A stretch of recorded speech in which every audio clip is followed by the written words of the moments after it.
सर्वे संस्कृत मिताड़ी नमा संस्कृता Eklavya classes TGT Sanskrit by Aryan sir channel पर आपका हार्दिक स्वागत एवं अभिनंदन करते हैं। जैसे मित्रों, हम लोग यूपी टीजीटी पाठ्यक्रम में समाज विचार का अध्ययन कर रहे थे, तो ध्यान देंगे कई मित्र कह रहे थे कि जो है आप सर लघु सिद्धांत कौमुदी से पढ़ाइए। तो आप को यह जो क्लास जो है यूपी टीजीटी की स्पेशल है, तो इसमें जो भी व्याकरण आएगा वह जो है बाबूराम सक्सेना के अंतर्गत ही आएगा, इतर कहीं नहीं जाता है। तो इसलिए हम जो है आप लोगों को बाबूराम सक्सेना की पुस्तक आप खोल लीजिए। बाबूराम सक्सेना की पुस्तक में समाज विचार में देखेंगे, इसका सूत्र जो है नीचे दिया गया है और व्याख्या ऊपर की गई है। तो सूत्र है अनश्च। अनश्च सूत्र देखेंगे। अनश्च सूत्र क्या कह रहा है कि अन्न से अंत होने वाले, क्या कह रहा है, अन्न से अंत होने वाले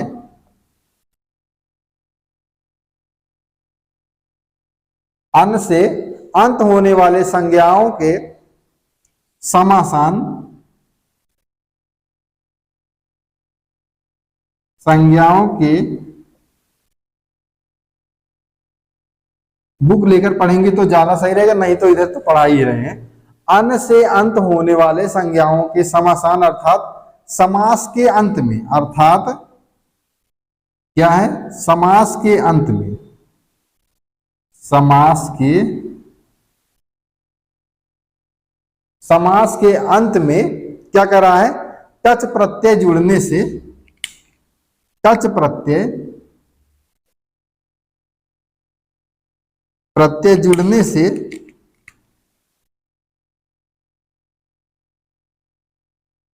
कह रहा कि समास के अंत में क्या है, टच प्रत्यय जुड़ने से अन्न का लोप हो जाता है। किसका लोप हो जाता है? अन्न का लोप हो जाता है।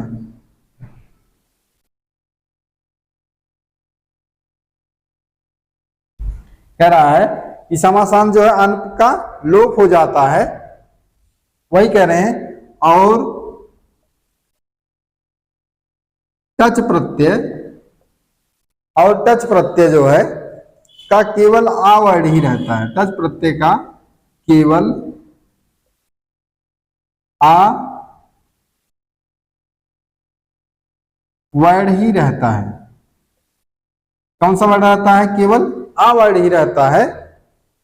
जैसे उप प्लस राजन देखेंगे, उप प्लस राजन देखेंगे, क्या हो जाएगा, राज्ञ समीपे, राज्ञ समीपे बराबर उपराजम हो जाएगा। क्या हो जाएगा? राज्ञ समीपे उपराजम या उपराज हो जाएगा। पहले तो उपराज बनेगा।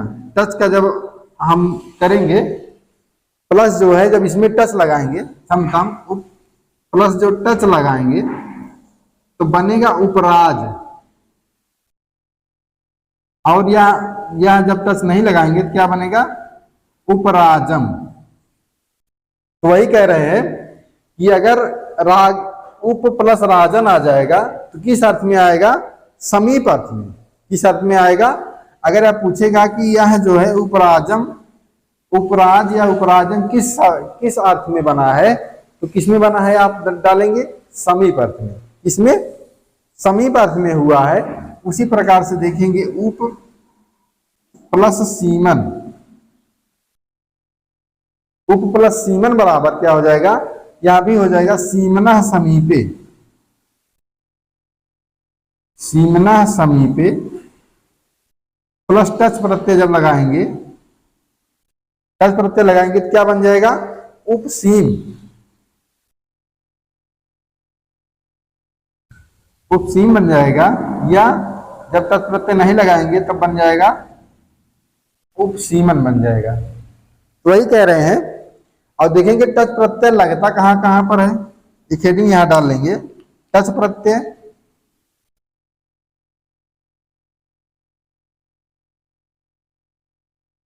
इसको लिख लेंगे, स्त्रीलिंग में जो है नित्य लगता है, इसमें स्त्रीलिंग में नित्य रहेगा, और जो है पुल्लिंग में भी क्या रहेगा, नित्य रहेगा। और जो नपुंसक लिंग में देखेंगे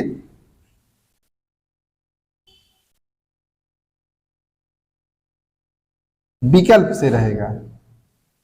किससे रहेगा, विकल्प से। और नपुंसक लिंग में क्या रहेगा, विकल्प से रहेगा। अब हम जो है नपुंसक लिंग के अर्थ में देखते हैं।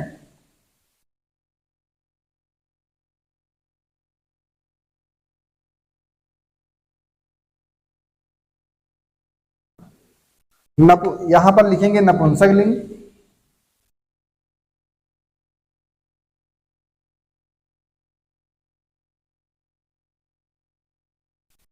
के अर्थ में क्या बनेगा, उप प्लस चर्मन।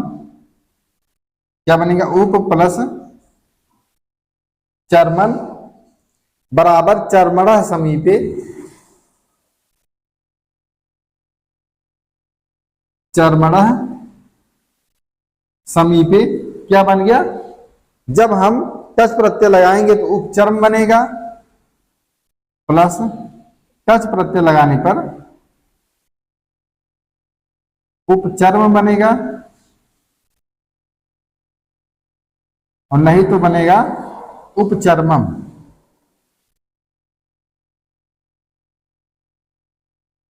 उपचर्मम बनेगा।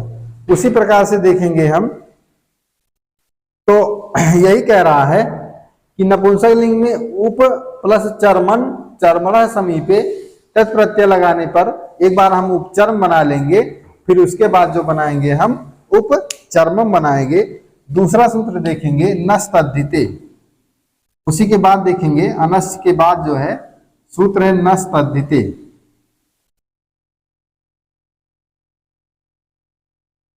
नस् तद्धिते सूत्र क्या कह रहा है, यह कह रहा है कि इसके टी अर्थात अन्न का लोप हो जाएगा। इसके टी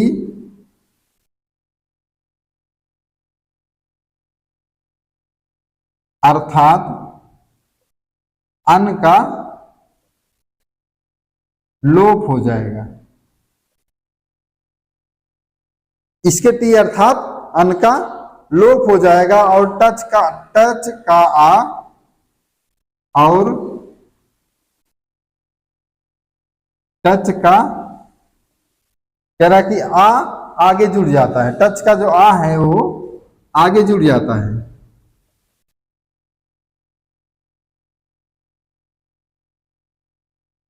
यहां से यह सूत्र जो है कंफर्म नहीं होता है, तो इसके आगे वाले सूत्र को देखेंगे, उसके बाद यह कंफर्म हो जाएगा।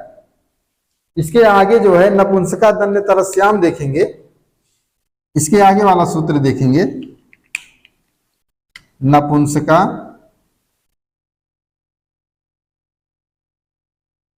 दंड तरस्याम देखेंगे।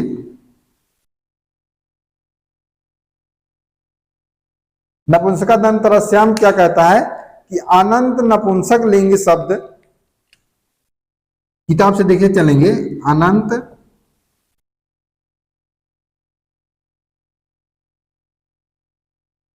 कह कि अनंत नपुंसक लिंग शब्द का अव्ययी भाव समास के, शब्द का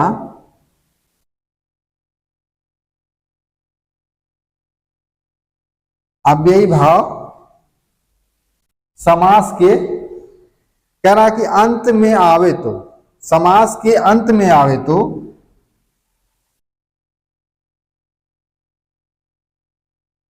तो हम क्या करेंगे, विकल्प से टच प्रत्यय लगेगा, विकल्प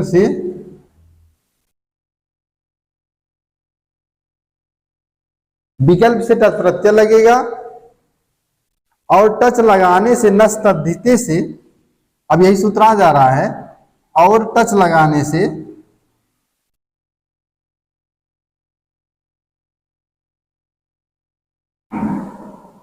टच लगाने से क्या कह रहा है, नस्तद्धिते,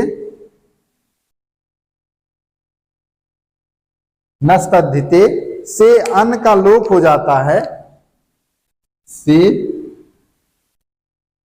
अन्न का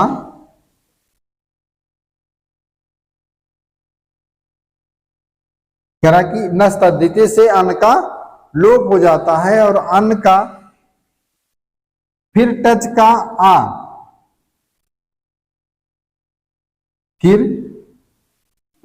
टच का, वही कह रहे हैं कि टच का आ जो है, यही कह रहे हैं कि टच का आ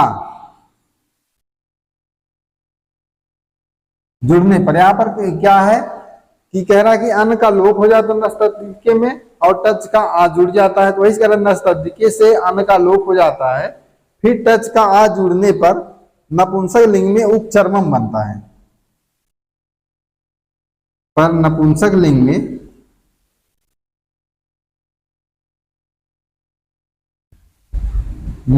क्या बनता है, उपचर्मम बनता है,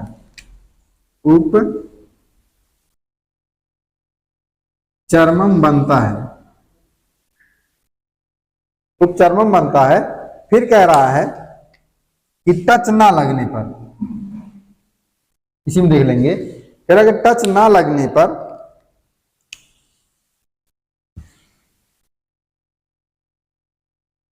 टच ना लगने पर क्या बनेगा, उपचर्मन बनकर और ना लोपा प्रतिपाद, कह रहे हैं टच ना लगने पर क्या बनेगा, उपचर्मन बनेगा, कह रहा है, और ना लोपा प्रातिपदिकांतस्य से, और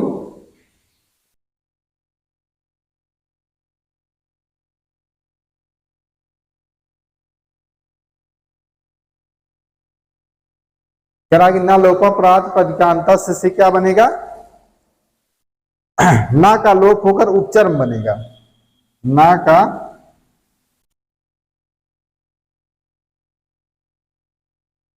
लोप होकर उपचर्म बनेगा, ना का लोप होकर उपचर्म बनेगा। थोड़ा सा डिफिकल्ट है, उसके बाद जब हम अव्ययी भाव जब समाप्त करेंगे तो उसमें ज्यादा दिक्कत नहीं होगी। वही कह नपुंसकादंतरस्याम क्या कह रहा है, अनंत नपुंसक लिंग शब्द का अव्ययी भाव समास के अंत में आवे तो विकल्प से टच प्रत्यय लगेगा, और टच लगने से इस नस्तद्धिते से क्या करेंगे हम, अन्न का लोप हो जाएगा और फिर टच का आ जुड़ जाता है और नपुंसक लिंग में तब बनता है उपचर्मन बनता है। तो फिर कह रहा है टच ना लगने पर उपचर्मन बनेगा और ना लोपा, क्या कह रहा है, ना लोपा प्रातिपदिकांतस्य से ना का लोप होकर क्या बनेगा, उपचर्म बनेगा। अगला सूत्र हम देखते हैं, झया सूत्र है, झया देखेंगे,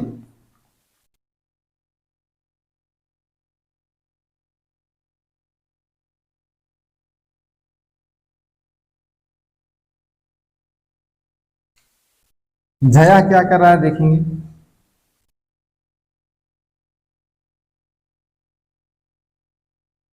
झया यह कह रहा है कि यदि अव्ययी भाव समास के अंत में झय प्रत्याहार का कोई वर्ण आए, क्या कह रहा है, यदि अव्ययी भाव समास के अंत में झय प्रत्याहार, झय प्रत्याहार का कोई वर्ण आए, कह रहा है यदि अव्ययी समास के अंत में झय प्रत्याहार का कोई वर्ण आए तो विकल्प से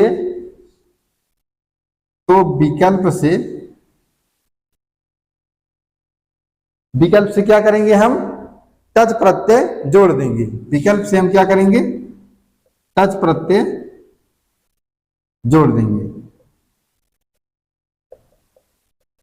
यह विकल्प से कह रहा है, ध्यान देंगे, यह क्या कह रहा है, विकल्प से कह रहा है कि एक बार जुड़ेगा और एक बार नहीं जुड़ेगा, एक बार जुड़ेगा और एक बार नहीं जुड़ेगा। जैसे देखेंगे उप प्लस समिध, उप प्लस समिध प्लस टच प्रत्यय से जोड़ने से क्या बनेगा? उपसमिधम बनेगा। टच प्रत्यय जोड़ने से क्या बनेगा? उप समिधम। और टच के अभाव में क्या बन गया? उपसमित हो जाएगा। टच के अभाव में उपसमित हो जाएगा। वही कह रहा है उप प्लस सरित, उप प्लस सरित बराबर सरिता समीपे। क्या होगा? उप प्लस सरित में क्या होगा? सरिता समीपे प्लस टच जब करेंगे क्या बनेगा? उपसरितम।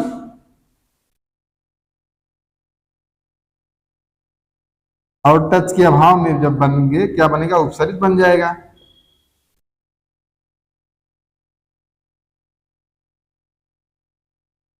क्या बनेगा? उपसरित बन जाएगा। तो वही कह रहा है यदि अव्ययी भाव समास के अंत में झय प्रत्याहार का कोई वर्ण आता है तो विकल्प से तत् प्रत्यय हम जोड़ देंगे।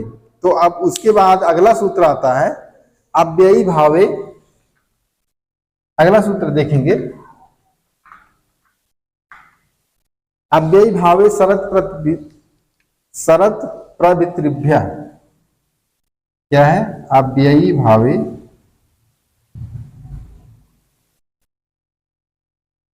शरत क्या है? प्रवृत्तिभ्य।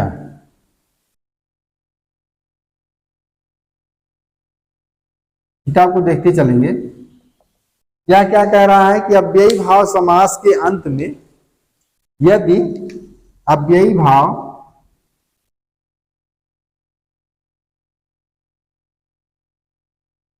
समास के अंत में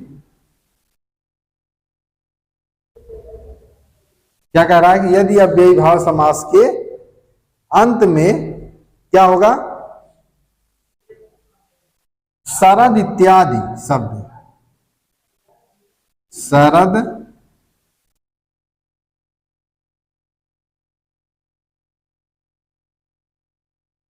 कह रहा है कि शरद इत्यादि शब्द जो है टच प्रत्यय के जुड़ने से में टच प्रत्यय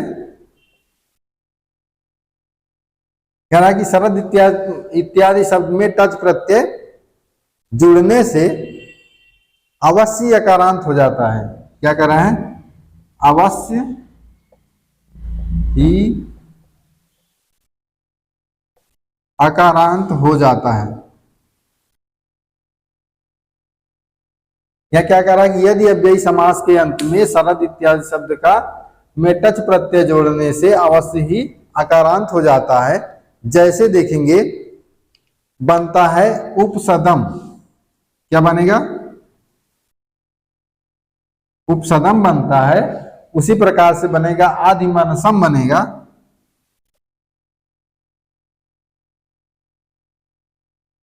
आदिमानसम और उसके बाद क्या है? उपदिशम।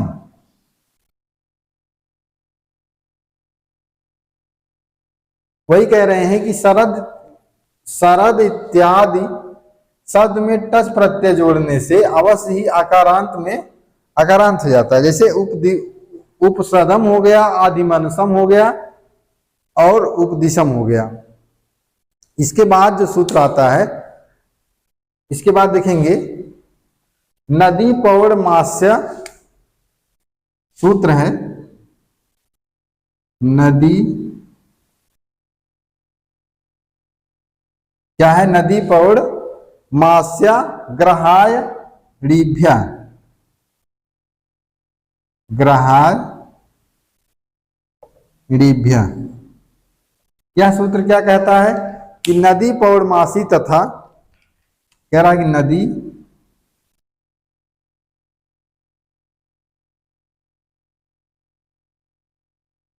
कह रहा कि नदी पौर्णमासी तथा आग्रहणी शब्दों के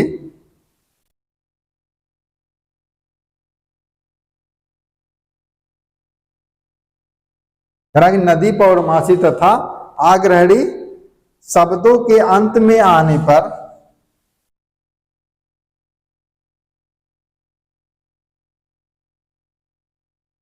पर हम क्या करेंगे, विकल्प से टच प्रत्यय लगाएंगे।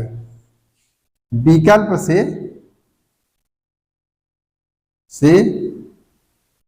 टच प्रत्यय लगाएंगे। क्या कह रहा है कि नदी पौर्णमासी आग्रहणी शब्दों के अंत में आने पर हम विकल्प से टच प्रत्यय लगता है। इस प्रकार के शब्दों को, जरा इस प्रकार के शब्दों के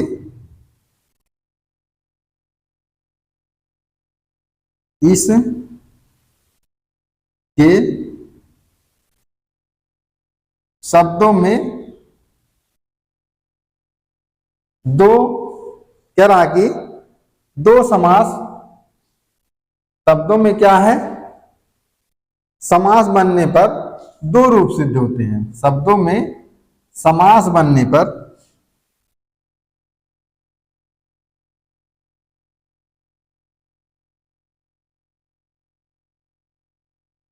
दो रूप सिद्ध होते हैं।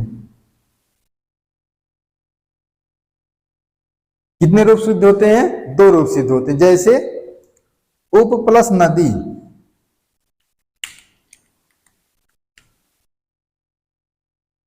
उप प्लस नदी, एक बार क्या बनेगा, उपनदी बनेगा,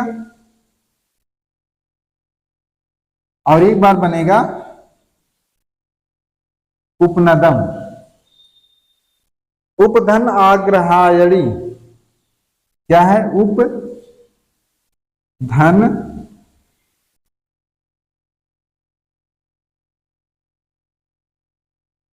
आग्रहायणी में देखेंगे उपाग्रहायणी बनेगा,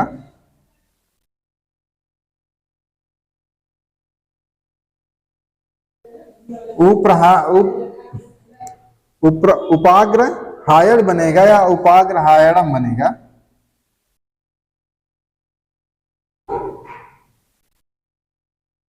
क्या बनेगा, उपाग्र हायड़ बनेगा या उपाग्र हायड़म बनेगा। तो अगला हम देखते हैं, अगला सूत्र देखेंगे गिरेश सेनकश्च। कौन सा सूत्र है, गिरेश सेनकश्च।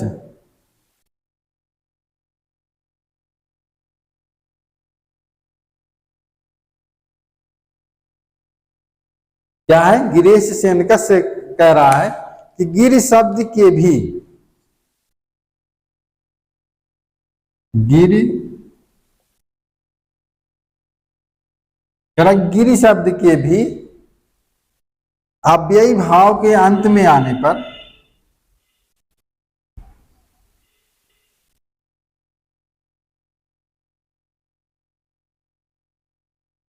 अंत में आने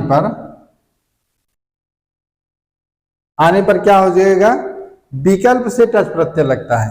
अंत में आने पर विकल्प से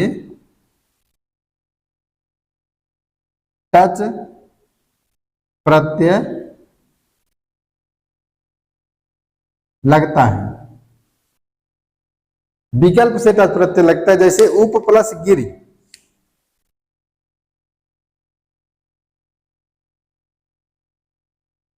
क्या हो जाएगा, उप प्लस गिरि का एक बार उपगिरि हो जाएगा और एक बार हो जाएगा उपगिरम हो जाएगा। क्या हो जाएगा, उपगिरम हो जाएगा। तो वही कह रहा है, इसके बाद कह रहे हैं कि अव्ययी भाव के में जो अव्यय होते हैं, नीचे देखेंगे, कह रहा है अव्ययी भाव में जो अव्यय होते हैं,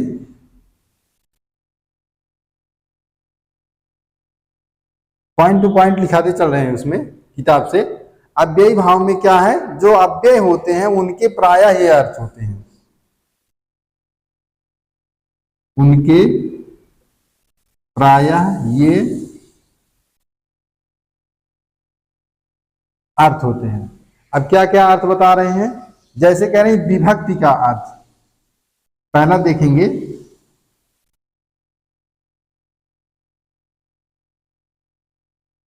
विभक्ति का अर्थ में यथा करके दिया है, लेकिन यहां पर हम यथा नहीं लिखेंगे, जैसे लिखेंगे।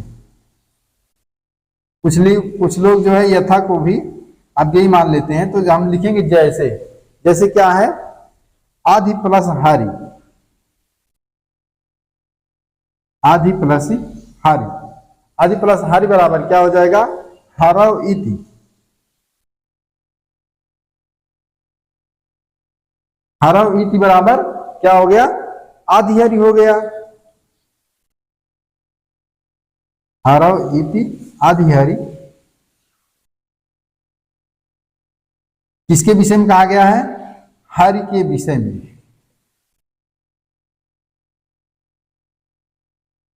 हरि के विषय में तो वही रहा है, कह रहा है कि अगर विभक्ति का अर्थ आधिहरि कैसा है, अगर पूछ लेगा आधिहरि कैसा कैसा सूत्र है, तो जैसे पूछ लिया विभक्ति के अर्थ में है या समृद्धि के अर्थ में है या अत्यंत के अर्थ में है, तो आप क्या लगाएंगे, विभक्ति के अर्थ में। यही ध्यान देना है। आधिहरि अगर पूछता है तो किस अर्थ में आया है, या विभक्ति के अर्थ में आया है। दूसरा देखते हैं हम, समीप के अर्थ में। समीप के अर्थ में, समीप के अर्थ में देखते हैं। समीप के अर्थ में क्या है, जैसे उप प्लस गंगा, उप प्लस गंगा, तो क्या हो जाएगा, क्या हो जाएगा, गंगा या समीपमित, गंगा या समीपमित, गंगा या समीपमित बराबर हो जाएगा उपगंगम।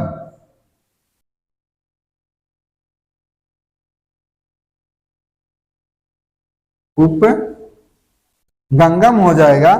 क्या किस अर्थ में है, समीप अर्थ में। वही कह रहा है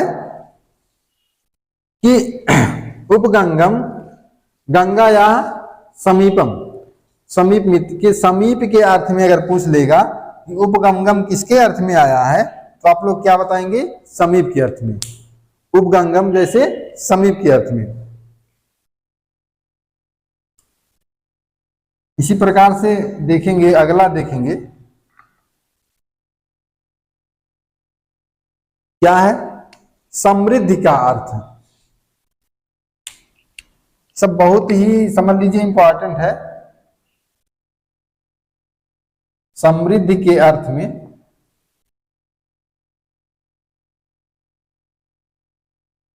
समृद्धि के अर्थ में अगर पूछ लिया, जैसे क्या है, सु प्लस मद्र,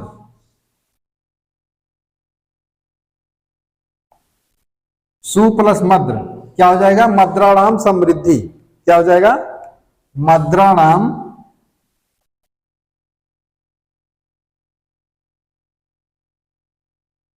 मद्राणाम समृद्धि हो जाएगा।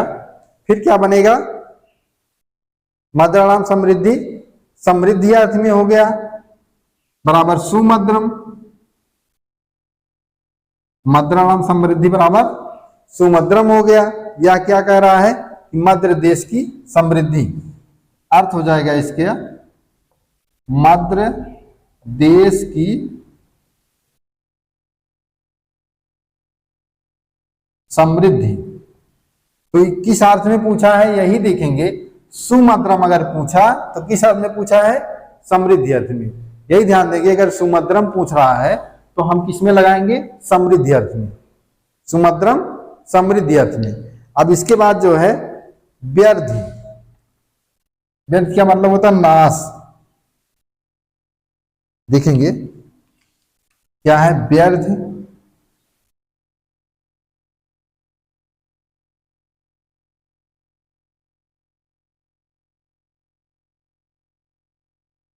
व्यर्थ अथवा नाश के अर्थ में। व्यर्थ अथवा नाश के अर्थ में देखेंगे क्या है, दूर प्लस यवन, दूर, दूर प्लस यवनम, इसका क्या हो जाएगा? यवना नाम व्यर्थी, यवना नाम व्यर्थी, यवना नाम व्यर्थी बराबर क्या हो जाएगा? दुर्यवनम।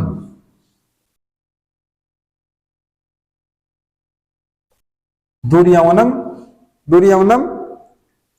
तो वही कह रहा है कि अगर यह व्यर्थी अर्थ में पूछता है, दुर्यवनम किसमें है, तो आप क्या बताएंगे? व्यर्थी अर्थ में। दुर्यवनम अगर पूछ लिया कि समृद्धि अर्थ में है या व्यर्थी अर्थ में है या यथार्थ या जो है विभक्ति अर्थ में, तो आप क्या बताएंगे? व्यर्थी अर्थ में जो है दुर्यवनम बना है। फिर उसके बाद अभाव अर्थ में देखेंगे। अभाव अर्थ में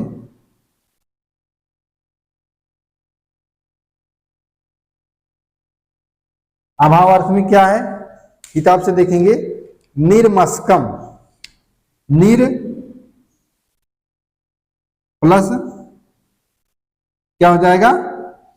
निर प्लस मशक, निर प्लस मशक बराबर मस्का नाम भावा, मस्का नाम संविच्छेद करने अभावा,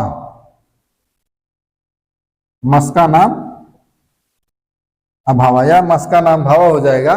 तो क्या हो जाएगा? निर्मस्कम,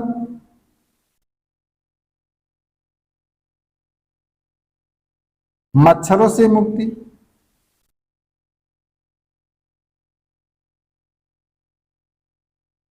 तो अगर निर्मस्कम पूछेगा, निर्मस्कम पूछेगा, क्या करेंगे हम? अभाव अर्थ में। निर्मस्कम किस अर्थ में आया है? कि अभावा, कि अभाव अर्थ में जो है निर्मस्कम आया है। तो वही ध्यान देंगे, अगर निर्मस्कम पूछ लिया तो किस अर्थ में आ गया? अभाव अर्थ में। अत्यंत नाश अर्थ में देखेंगे, उसके बाद है अत्यंत नाश अर्थ में।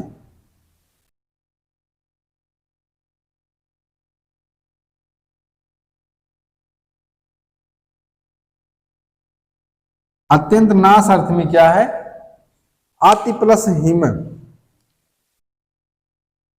आति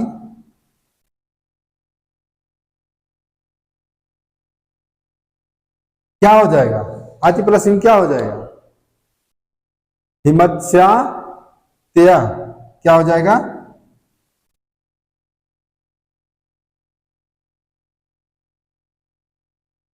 हिमत्स्या त्या हो जाएगा। यह क्या करेगा? बराबर क्या हो जाएगा? आतिहिम प्लस बराबर क्या हो जाएगा? आतिहिमम,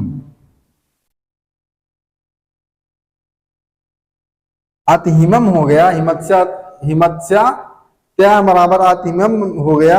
आतिहिमम का अर्थ होगा जाड़ी की समाप्ति, जाड़े की समाप्ति। आतिहिमम मतलब जाड़े की समाप्ति। वही कह रहा कि अत्यंत या नाश अर्थ में जो है, अत्यंत या क्या कर रहा है? हिमत्स्या त्या, हिमत्स्य, हिमत्स्य प्लस अत्यया, या जब इसका संविच्छेद करेंगे हिमत्स्य प्लस अत्यय हो जाएगा तो हिमत्स्या। तो अत्यंत अर्थ में जो है, इसका अगर पूछेगा किस अतिहिमम किस अर्थ में है, तो आप क्या करेंगे? अत्यंत अर्थ में पूछेंगे, अत्यंत अर्थ में बताएंगे। अगर इसमें पूछ लिया कि अतिहिमम किस अर्थ में है, तो आप क्या करेंगे? अत्यंत या नाश अर्थ में जो है अतिहिमम बना है। सब लिखते चलेंगे। असंप्रति, असंप्रति अर्थ में देखेंगे,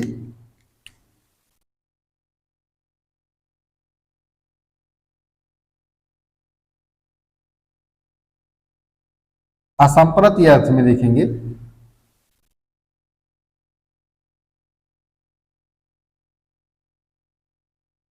असंप्रत अर्थ में क्या है? अति निद्रा, अति प्लस निद्रा, अति प्लस निद्रा बराबर क्या हो जाएगा? अति प्लस निद्रा बराबर क्या हो जाएगा? निद्रा संपत्ति न युज्यते, निद्रा संपत्ति ना युज्यते, निद्रा संपत ना युज्यते बराबर हो जाएगा अति निद्रम।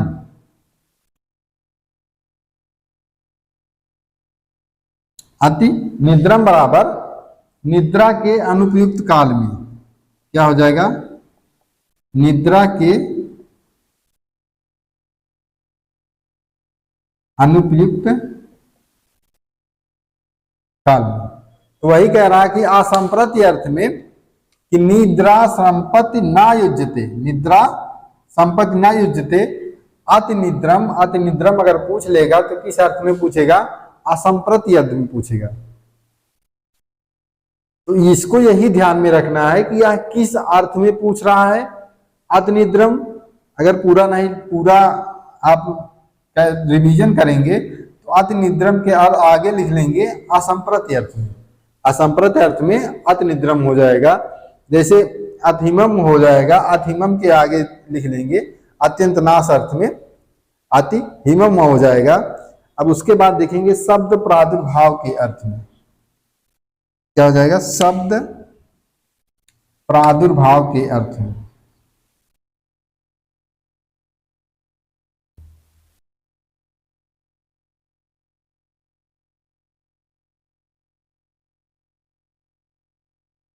शब्द प्रादुर्भाव के अर्थ में हो जाएगा इति प्लस हरि।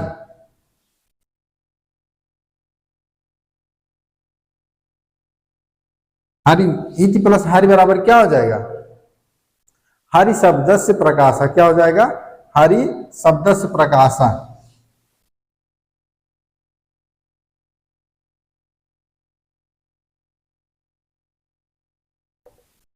हरि शब्द से प्रकाशा बराबर क्या हो जाएगा, क्या हो जाएगा, इति हरि। हरि शब्द से प्रकाशा बराबर क्या हो जाएगा, इतिहरि हो जाएगा। इतिहरि क्या है, हरि शब्द का उच्चारण। अर्थ हो जाएगा हरि शब्द का उच्चारण अर्थ में हो जाएगा इतिहरि। तो वही कह रहे हैं इति प्लस हरि, हरि जो है हरि शब्द से प्रकाशा इतिहरि, हरि शब्द का उच्चारण के अर्थ में हो जाएगा। अंतिम देखेंगे, आज के लिए अंतिम रहेगा पश्चात अर्थ में।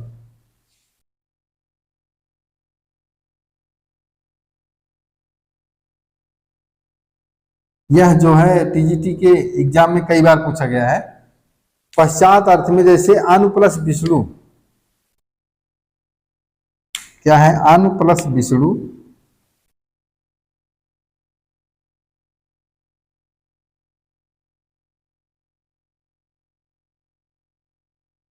अनु प्लस विष्णु क्या हो जाएगा, विष्णु पश्चात। अनु प्लस विष्णु पर क्या हो जाएगा, विष्णु पश्चात।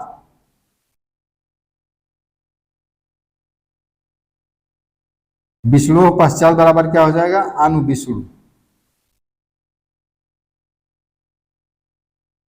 अनु विष्णु बराबर विष्णु के पीछे, यहां लिख लेंगे विष्णु के पीछे।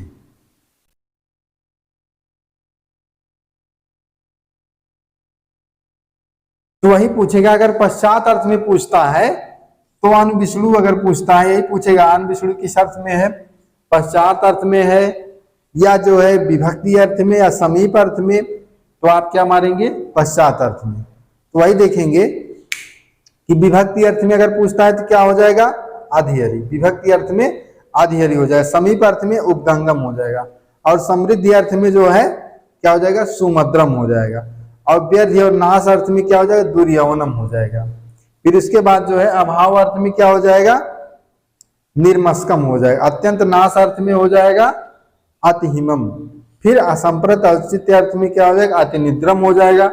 और फिर शब्द प्रादुर्भाव के अर्थ में हो जाएगा इतिहरि। पश्चात अर्थ में हो जाएगा अनविष्णु। मित्रों, आज के लिए बस इतना ही। अगली कक्षा में फिर आपसे मिलेंगे, तब तक के लिए दीजिए हमें इजाजत। नमः संस्कृता।